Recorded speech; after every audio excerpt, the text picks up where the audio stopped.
Olá pessoal, bem-vindos ao Conexão X.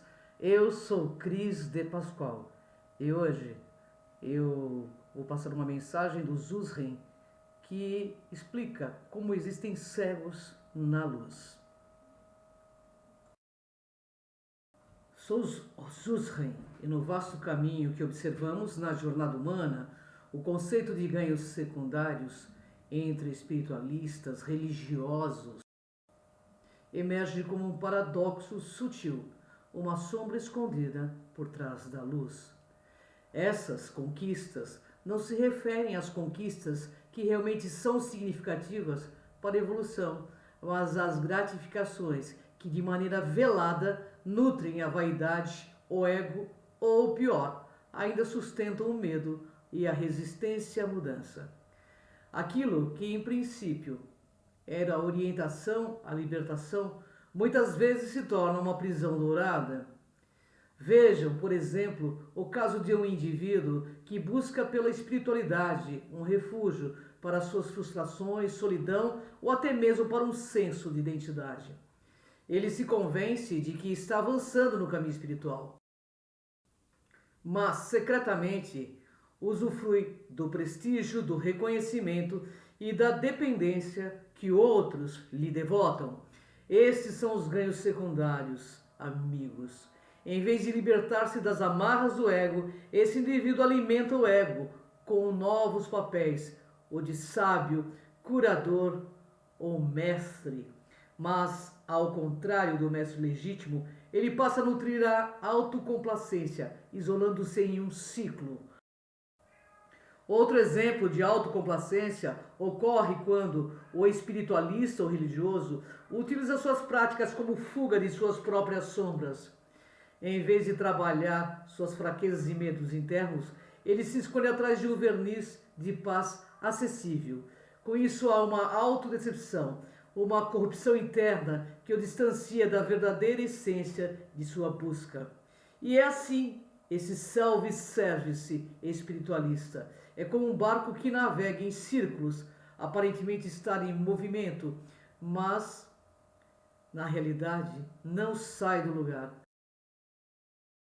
Ganhos secundários não apenas aprisionam, mas também ilude o indivíduo quanto à verdadeira natureza de sua evolução. O espiritualista, encantado por elogios, influência ou mesmo uma sensação de superioridade, desenvolve uma espécie de cegueira autoimposta. Em vez de considerar essas armadilhas, ele se afunda nelas, justificando suas falhas e erros com um manto de boas intenções. É por isso que dizem que de boas intenções o inferno está cheio. Ele acredita estar ajudando, mas no fundo é ele quem mais precisa ser ajudado. Muitos desses espiritualistas, em busca de um sentido de relevância, atraem para si seguidores que, seduzidos pela aura de sabedoria, os colocam no pedestal. E esse falso mestre recebe uma atenção que alimenta o ego, mas não a alma. Há um ganho claro em ter alguém dependente de suas palavras, como se ele fosse a resposta para todas as questões. No entanto, a verdadeira espiritualidade não se baseia em ter seguidores, baseia-se em ajudar cada um a encontrar seu próprio caminho. Quanto mais esses seguidores dependem dele, mais ele perde a autonomia espiritual, pois começa a precisar dessa codependência para viver nessa inflamação do ego. Outro aspecto importante é o perigo de confundir a prática espiritual com um escudo contra a dor ou os desafios da vida. Ao invés de confrontar as próprias sombras, medos, traumas, erros, ele busca na espiritualidade ou na religião um refúgio, um esconderijo, onde a verdade permanece intocada. Medita, faz rituais, usa palavras de alta vibração, mas foge do verdadeiro confronto interior. É um caminho onde ele caminha na luz, mas usa essa luz para cegá-lo. E nesse processo, a verdadeira prática espiritual se revela como um campo de autoconhecimento profundo, onde cada camada de ilusão e cada máscara de luz são removidas lentamente. E quando o espiritualista deixa de lado a necessidade de validação externa, ele começa a experimentar a liberdade que tanto buscava. Mas essa liberdade não vem de um poder ou de um status. Ele vem de uma renúncia ao ego, ao controle e ao medo de ser confrontado pelas sombras. E ao abandonar os ganhos secundários, esses pseudos religiosos, espiritualistas, experimentam a verdadeira humildade. E não há mais o desejo de ser seguido, de ser admirado, de estar sempre certo ou iluminado. Ele compreende que o valor de seu caminho não está em poucas pessoas que o reverenciam, mas em sua capacidade de viver a verdade, independente de olhares externos.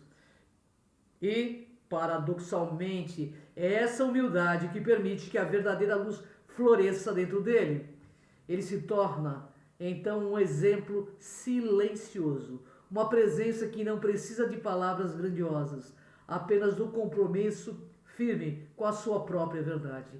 E para aqueles que permanecem em constante vigilância contra as sutilezas e armadilhas do ego, o caminho espiritual se torna uma jornada de autolibertação.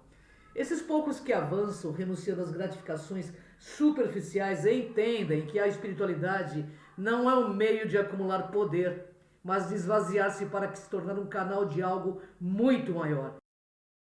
E ao mesmo tempo são guiados por uma luz que não exige reconhecimento, mas paradoxalmente é reconhecido de forma natural por aqueles ao redor, justamente porque não busca qualquer tipo de aprovação. Porém, essa transformação exige autocrítica e sinceridade constante, qualidades raras em um caminho onde o ego muitas vezes se disfarça de alma elevada. É necessário discernir o verdadeiro propósito espiritual, questionando-se: será que estou aqui para crescer ou para ser visto? Será que você buscará a paz ou uma posição? Essas perguntas são fundamentais para evitar a queda nas trevas da própria ignorância. Afinal, aquele que caminha na luz não carrega a ilusão de superioridade. Ele está mais próximo das sombras do que imagina. E é apenas através de um processo honesto e contínuo de autodescobrimento e renúncia que essas pessoas podem escapar dos falsos ganhos, transmutando sua busca em uma vivência verdadeira e profunda. Assim, que cada religioso ou espiritualista se lembre: a jornada não é sobre ser mais iluminado, mas sobre ser mais autêntico e verdadeiro. E essa conversão é a única verdade capaz de impedir que a luz se torne uma escuridão disfarçada. Pois, amigos, a autotransformação começa no ponto exato onde termina a necessidade de ser qualquer coisa além do que realmente se é. Eu vou citar alguns comportamentos que parecem de seres luminosos, mas que acabam tirando a pessoa da verdadeira lucidez e a conduzindo muitas vezes, de forma sutil, para as sombras. Esses desvios geralmente nascem de interesses inconscientes ou de pequenas concessões ao ego, que ao longo do tempo corrói a integridade espiritual. A pessoa começa a buscar reconhecimento, poder e influência no grupo espiritual, que entram no caminho de uma prática de autoengrandecimento, não de elevação. Usar o conhecimento espiritual para manipular, controlar, mistificar,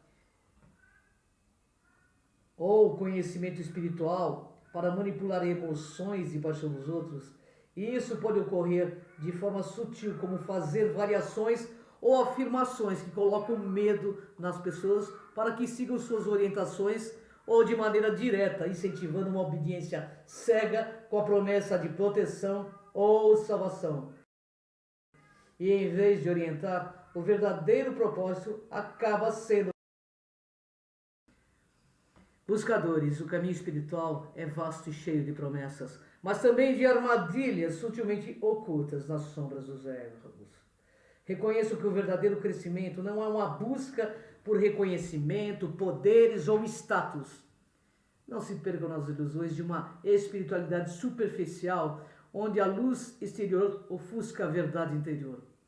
Cada passo exige honestidade, coragem para enfrentar as próprias limitações e humildade para abandonar os papéis que o ego tanto anseia. Lembre-se, mediunidade, espiritualidade não é circo. Seres evoluídos não querem seguidores, nem adoradores. Eles trabalham muito mais no anonimato. A verdadeira transformação não é apenas um caminho de ascensão, mas também de desconstrução, onde renunciam às necessidades de ser mais que os outros e dedicam a ser mais autênticos diante de vocês mesmos. Pratiquem a lucidez. Observe os motivos por trás das ações e lembre-se, a luz autêntica não se exibe, ela ilumina o que é essencial e invisível. Porque a grandeza do caminho espiritual não está em quem você aparenta ser, mas em quem você realmente se torna ao despir-se das ilusões. E aos mistificadores de plantão, só posso dizer o seguinte: assediadores vão dar asas para que vocês voem bem alto, muito alto, para que o tombo também seja bem grande. E você, é um cego na luz? Fica o questionamento. Zuzrei.